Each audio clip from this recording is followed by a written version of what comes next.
tonight's in-depth report. It's about the college alternative to the north. With so many parents in this country financially strapped and with tuition costs being what they are, a new college option has emerged for a whole lot of American students. The story from NBC's Tom Costello.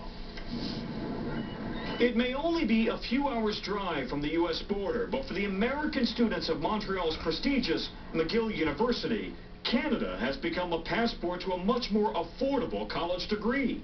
2,200 Americans make up 12% of McGill's undergrads. 12%. Among them, Emily Cox of Chicago.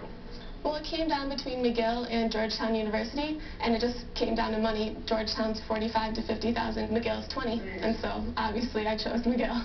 In fact, a lot of Americans are choosing Canada. 9,000 are now studying here. That's up 50% since 2001.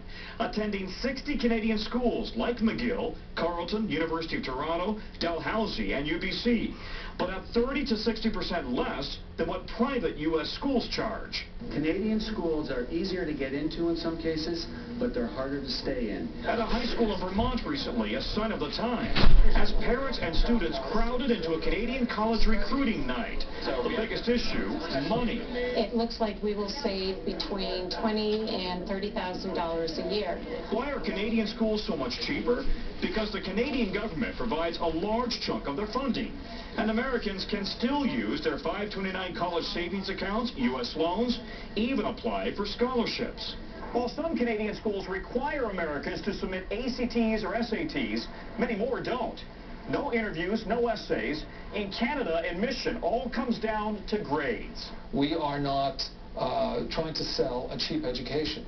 We're selling a quality education. There are differences, few fraternities or sororities, and not a lot of college football or basketball in the Great White North. So if you're coming to Canada, you definitely need to be prepared to watch hockey. A quality education in Canadian dollars.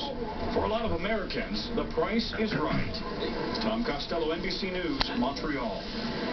And when we come back, when a song can help get the word